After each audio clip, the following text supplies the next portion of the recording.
화요일 CWEB 어떻게 대응할까란 영상에 이어 대응 결과를 말씀드려야 할 것 같습니다. 그리고 불주 투자자분들이 궁금하실 내용인데요. 주가가 하락해서 액면 병합을 결정했다고 합니다. 시진핑 연임 확정 이후 월요일에 28% 하락한 CWEB를 볼 수 있었습니다. 영업일로 30일 동안 하락한 주가가 반토막인데요. 그래서 화요일에 황금 거북이는 어떻게 대응했을까요? 화요일과 수요일에 소폭 상승한 CWEB를 볼 수 있었습니다. 결과를 함께 보시죠. CWEB의 50달러 아래가 저평가 구간이라고 생각했던 황금 거북이는 추가 매수를 했습니다. 그 결과 평균 매입가가 31달러로 줄어들었고 어젯밤 주가의 상승으로 많이 회복된 것을 알 수 있습니다. 분할 매수를 하면 평가 손실은 감소합니다. 그렇다고 아무 주식이나 무턱대고 분할 매수나 추가 매수를 하는 것은 아니겠지요. 그렇다면 왜 CWEB를 투자하고 있는 걸까요? 중국 사람들은 대안이 없습니다. 유튜브도 볼 수 없고 페이스북도 사용할 수 없으며 구글로 검색도 되지 않습니다. 한국의 블로그나 카카오톡도 사용할 수 없지요. 그러나 중국 사람들은 알리바바, 텐센트, 바이두를 이용하고 있습니다. 그런 인터넷 기업에 투자하는 것이 바로 CWEB입니다.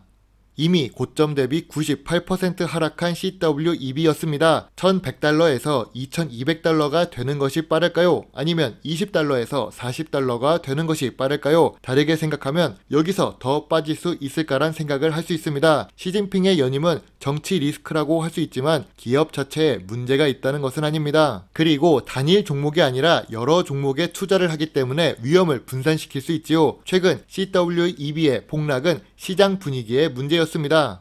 우리는 더 나아지기 전에 더 나빠질 수 있다는 것을 받아들이고 하락이 미래 수익의 기초가 된다는 것을 받아들일 수만 있다면 훨씬 더 나은 투자가 될 수 있지요. 예전 영상에서도 이런 말씀을 드렸었죠.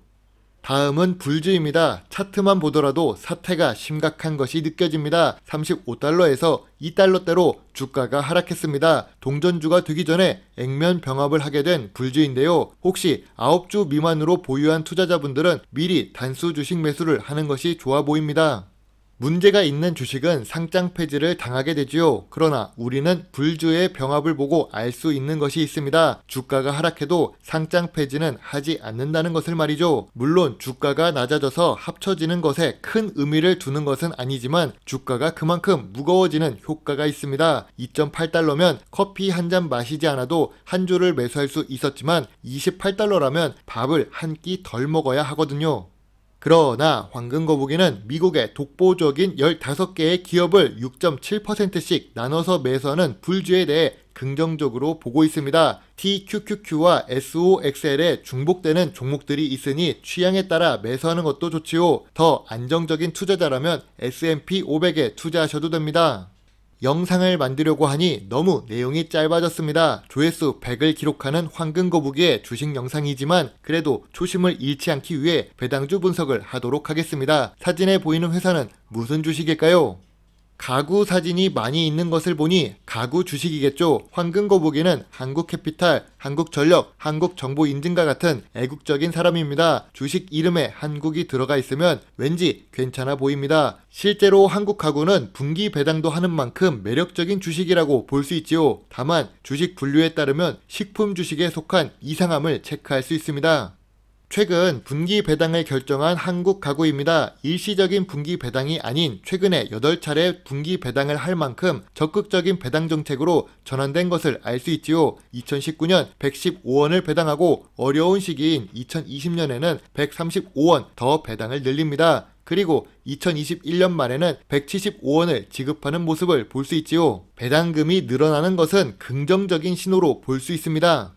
재무제표가 좋지 않은데도 배당을 하는 걸까요? 아닙니다. 한국 가구의 재무제표를 보면 매출액이 증가하고 있지요. 단기 순이익도 증가 추세라는 것을 알 수 있습니다. 다만 매출액 규모나 영업이익 규모가 우리가 생각하는 것만큼 큰 규모가 아닙니다. 아무래도 시가총액 자체가 낮기 때문이겠지요. 그래서 나쁘지 않은 재무제표를 갖고 있어도 황금 거북이가 점수를 높게 줄 수 없는 아쉬운 재무제표라고 할 수 있습니다.